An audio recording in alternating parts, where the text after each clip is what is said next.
저는 오늘 기조 연설을 맡은 윤송이라고 합니다. 손재건 대표님께서 저를 자리에 초대해 주셨는데요. 정말 영광스럽고 뜻깊은 자리에 하게 돼서 기쁘게 생각합니다. 초대하시면서 오늘 주제가 미국에서 본 AI 혁명과 우리의 과제라고 이렇게 말씀을 주셨습니다. 저는 그 제목을 들으면서 이 제목의 방점이 과제에 있다는 생각이 들었습니다. AI 기술은 그 발전 속도가 나날이 빨라지고 있고요. 또 하루가 다르게 새로운 기사들이 쏟아져 나오고 있습니다. 얼마 전까지만 해도 AI가 나와는 먼 남의 일, 엔지니어나 AI 분야에 종사하는 소수의 전문가들이 할 그런 어떤 골치 아픈 일이라고 생각을 했었다면 지금은 수많은 국가와 기업 그리고 일반 사용자까지도 나의 일이라고 생각하고 뭔가 행동해야 된다는 그런 의지를 느끼고 있는 것을 많이 볼 수가 있습니다. 그리고 저는 왜 그런지에 대한 이 질문에 대한 첫 번째 답으로는 AI 기술이 우리 일상을 바꿀 만큼 너무나도 많이 보편화되었기 때문이 아닐까라고 생각을 합니다. 그래서 AI 기술의 발전 속도와 기술적인 움직임을 보면 좀 심상치가 않은 부분이 있는데요. 인스타그램이 8년, 페이스북이 9년, 틱톡이 5년 만에 1억 명의 월간 사용자를 확보한 것에 비해서 챗GPT는 불과 3달 만에 1억 명의 사용자를 달성할 만큼 놀라운 발전과 대중화의 속도를 보여줬습니다. 그리고 그 AI 기술은 오늘 우리가 하고 있는 일에 직접적인 영향을 많이 미치고 있고 또 앞으로도 그 영향력은 더 커질 것이라고 생각됩니다. 골드만삭스에서 미국에 있는 900개 이상의 직업군을 분석한 결과 AI로 인해서 더 이상 존재하지 않을 직업군이 한 3분의 2 정도가 된다는 발표를 한 적이 있습니다. 이것은 AI로 인해서 새로운 일자리가 창출된 것이라고 해석할 수도 있겠지만 또 그 이면에는 지금의 일자리 중에서는 상당수가 사라지거나 또 더 이상 쓸모가 없어질 수도 있다는 의미이기도 합니다. 맥킨지에서도 현재 한 명의 근로자가 하고 있는 업무 중 60-70%는 AI가 자동화하고 할 수 있고 또 그만큼 효율화의 가능성이 높다라는 발표를 한 적도 있죠. 수십 명이 하던 일을 이제 소수의 인원이 AI의 도움으로 할 수 있게 되었다는 것을 시사합니다. 2017년에 딥러닝의 아버지라고 불리는 제프리 힌튼 교수님은 앞으로 의대에서는 방사선 전문의의 교육을 중단해야 한다는 말씀을 하신 적이 있습니다. 당시에 5년 뒤 2022년까지는 기술이 발달해서 AI가 실제 전문의보다 훨씬 더 판독을 잘하게 될 거라는 이유에서 나온 말이었습니다. 실제 2022년 11월 미국 방사선 의학회에 따르면 약 200여 개의 방사선 의학 관련 AI 알고리즘이 FDA 승인을 받아서 사용 가능한 상태에 이르렀다고 하니까 방사선학에서 AI 기술이 빠르게 발달할 것이라는 힌튼 교수님의 예언이 완전히 틀린 것은 아니었습니다. 하지만 라디올로지스트가 완전히 사라지지는 않았죠. 저 같은 시기에 이제 2022년 AI 전문가들이 스탠퍼드 대학에 모여서 같이 한 이야기는 스탠퍼드 대학에 가보면 방사선 전문의의 수요가 여전히 크다. 하지만 결국 AI가 방사선 전문의를 대체한다는 말은 AI 기술을 사용할 줄 아는 방사선 전문의가 AI 기술을 사용하지 않는 방사선 전문의를 대체하게 된다라는 말이라고 하는 대화를 많이 하곤 했습니다. 또 한 가지 흥미로운 연구 결과가 있는데요. 2021년과 2022년 스웨덴의 왕립 카롤린스카 연구소에서 진행한 연구에서 유방암 검진을 하는 그 결과를 좀 비교한 적이 있는데요. 3가지 군으로 나눴습니다. 하나는 영상의학과 전문의 2명이 해독했고요. 한 팀은 AI와 전문가 1명, 그리고 한 팀은 AI만으로 진단하는 경우 이렇게 나눠서 그 결과를 분석했습니다.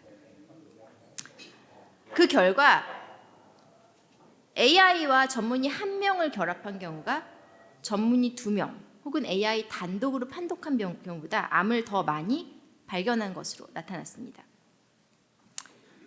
2023년 8월 스웨덴의 룬드 대학교에서도 영상의학과 전문의 2명 그리고 AI와 전문가가 이제 함께 진행한 진단 결과를 비교했는데 이때도 AI 전문의와 협력해서 감지한 암의 개수가 전문의 2명이 감지한 개수보다 20%가량 높았다고 합니다.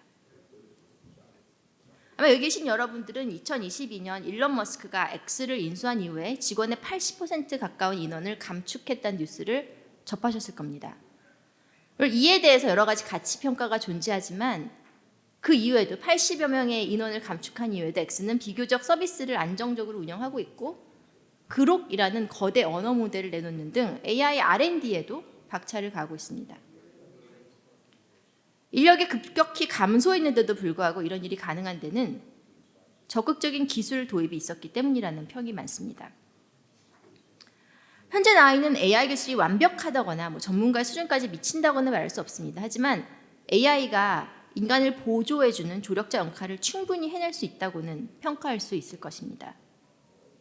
AI는 우리가 일하고 살아가는 방식을 유의미하게 바꾸고 또 무엇에 집중을 해야지를 두고 직접적인 영향을 미칠 수 있는 가능성을 더 많이 보여줄 것이라고 생각합니다. 이렇게 AI 기술은 우리 생활에 빠르게 침투하면서 보편화가 되고 있습니다. 하지만 이런 기술의 보편화가 미국과 중국 등 선진국과 일부 빅테크를 주도로 이루어지고 있는 현실은 오늘 우리나라에 시사하는 지정학적 의미가 무척 크다고 생각합니다. 작년에 시장의 불확실성 등으로 투자가 많이 위축이 되었었죠. 이런 투자가 많이 위축이 된 상황에서도 AI, 특히 이제 horizontal AI 기술 회사에 대해 투자와 기업 가치 평가가 유례없이 높았는데요. 이렇게 알려진 투자의 80%가 미국 기업에 집중되어 있습니다. 많은 데이터와 자원을 필요로 하는 AI 경쟁에서 자원을 많이 확보한 기업이 유리한 고지를 선점한다는 이견이 없을 것입니다. 플랫폼 경쟁이 그랬던 것처럼 AI 산업 환경에서도 미국의 일방적인 주도가 이루어질 수 있을 거라는 예측이 나오는 그런 이유이기도 합니다. 한편 작년 말 바이두의 리언홍 CEO에 따르면 중국에만 238개의 대규모 언어 모델이 있고 이는 불과 2달 만에 100개 정도가 늘어난 수치라고 했습니다. 아까의 그 통계는 잡히지 않았지만 이대로라면 또 중국이 대규모 언어 모델을 가장 많이 보유한 국가인 미국의 뒤를 바짝 따라하고 있다고 볼 수 있습니다. 작년 말부터는 미국 정부가 중동 자본의 미국 AI 사업 투자에 대한 견제에 나서기도 했습니다. 사우디아라비아의 국영 석유회사 아람코의 VC 펀드가 보유한 미국 AI 반도체 설계 스타트업 지분을 팔도록 압박해서 아람코는 결국 이 회사 지분을 매각하는 결과에 이르렀습니다. 과거 미국이 반도체 산업에 대한 중국의 접근을 제한했듯이 AI 산업에도 각국의 이해관계를 위해 기술 공유가 제한될 수 있습니다. 또 AI 기술은 국가 안보에도 점점 더 중요한 역할을 하고 있습니다. 우크라이나전에서 AI 기술을 탑재한 드론이 큰 역할을 하고 있다는 것은 아마 기사를 통해서 많이 접하셨을 겁니다. 앞으로도 국가 안보의 영역에서 전략 수립과 역량의 집중이 필요한 때 AI 주도권의 보유 여부가 게임 체인저 역할을 할 수 있고 또 그렇지 못한 나라들은 소외될 수밖에 없을 것입니다. 우리는 특히 이렇게 소수의 플레이어가 주도하는 AI 기술 시장에서 발생하는 소외 현상을 경계해야 할 필요가 있습니다. 또 AI 발달은 국가적 차원을 넘어서 범지구적인 소외 현상을 이야기할 수 있습니다. 대표적으로 데이터 편향 이슈가 있죠. AI가 아무리 거대한 인구를 바탕으로 모은 데이터로 구축된다고 하더라도 그 데이터에서 차지하는 비중이 적은 소수 집단의 정보는 모델에 제대로 반영되기가 어렵습니다. 챗GPT가 안중근 의사를 테러리스트라고 지칭하고 독도를 분쟁 지역이라고 이야기한 바 있습니다. 아마 그것은 모델 학습에 활용한 인터넷 자료들이 그런 관점을 포함하고 있었기 때문일 것입니다. 인터넷을 사용하는 사람들이 꾸준히 늘고 있고 우리는 인터넷이 없는 생활을 상상할 수 없는 그런 시대에 이르렀지만 여전히 전 세계 33%의 인구는 인터넷에 대한 액세스를 가지고 있지 못합니다. 국가 소득에 대한 보급률도 큰 차이를 보이고 있습니다. 유럽과 미주 지역은 전체 인구의 90%가량의 인터넷을 브로드밴드를 사용하지만 아프리카의 인터넷 접속률은 37%에 그치고 있습니다. 인터넷 사용을 하지 못하는 사람들이 인터넷의 자료와 데이터에 자기의 생각을 공유할 가능성은 매우 희박하겠다고 하겠죠. 그러면 AI의 트레이닝에 활용된 데이터에는 인터넷을 사용하지 못하는 이런 다수의 사람들의 생각이 잘 반영되지 않은 것이 당연할 것입니다. 다시 말해서 지금까지 개발된 주요 AI 모델들은 대부분 서구권에서 생성된 데이터를 바탕으로 훈련이 되었고 많은 사람들이 중요하게 생각하는 가치관을 전부 반영하지는 못한다는 것을 의미합니다. 옐로우 스티커라고 하죠. 우리나라에서 유튜브의 노란 딱지 관련해서 공정성 이슈가 제기된 적이 있습니다. 노란 딱지는 원래 선정성이나 폭력성, 혐오 조장, 정치적 편향성 등으로 유튜브 운영의 기준에 위배되는 컨텐츠에 붙이는 아이콘을 광고 부적합함을 의미하는 그런 표식입니다. 이 딱지를 받으면 광고비를 정산받을 수 없기 때문에 갈등의 요인이 되기도 했습니다. 이 일이 일어났을 때 규정 위반에 대한 기준이 모호하다는 주장이 됐지만 유튜브 본사에 의뢰했을 때 답은 규정 위반의 판단은 우리가 사람이 하는 게 아니라 머신이 한 거다. 또 기계가 했기 때문에 검토의 여지가 없고 잘못될 리가 없다는 것이었습니다. 실제 문제가 있었는지 여부를 떠나서 이런 이슈가 제기되었을 때 모델에 대한 접근 권한이 없다면 어떤 데이터로 모델이 트레이닝되었는지 어떤 관점을 반영하는지에 대한 논의할 여지가 없이 그냥 그 결과를 받아들일 수 없는 상황에 처하게 되는 것입니다. 이외에도 AI가 야기할 수 있는 리스크들은 많이 있습니다. 저는 이에 대해서 AI 윤리라는 그런 주제로 꾸준히 이야기를 하는데요. 앞서 언급한 사례처럼 데이터의 편향성에서 비롯된 그런 결과의 편향성도 있지만 딥페이크 같은 기술이 가지고 올 수 있는 사회적 혼란, 또 현재 몇몇 그룹이 엄청난 자원을 투입해서 만들고 있는 AGI, 또 개인정보와 저작권 침해 이슈, 또 케어스 GPT의 그 시나리오에서 나오는 이런 모든 것들이 또 가드레일 없이 속도전 중심으로 기술이 개발될 때 발생할 수 있는 이슈들로 떠오를 수 있습니다. 앞으로 그러면 우리는 어떤 생각을 가지고 AI 시대를 맞이해야 할까요? 경제학에서 GPT는 General Purpose Technology를 지칭합니다. General Purpose Technology는 우리 생활과 비즈니스의 양식을 바꿀 수 있는 파급력이 큰 기술들을 지칭합니다. 과거 증기기관이 그랬고요. 전기의 보급, 통신시설 인프라 확장 이런 것들이 파급력 있는 변화를 만들었습니다. 그리고 이런 새로운 GPT가 도입될 때마다 비즈니스의 환경은 또 크게 바뀌어 왔습니다. 이미 자동차가 보급된 시대에 말이 끄는 마찰을 더 정교하고 튼튼하게 만든다고 해서 자동차랑 경쟁을 할 수 없는 것처럼 이런 GPT의 도입은 이전 세대의 산업들을 완전히 갈아치우는 결과를 가져오는 경우가 대부분입니다. AI는 과거 증기기관이나 전기, 인터넷과 같이 인류 역사의 변곡점을 만들어온 범용 목적 기술입니다. 2023년 7월 현재 나스닥 탑 10 회사 리스트입니다.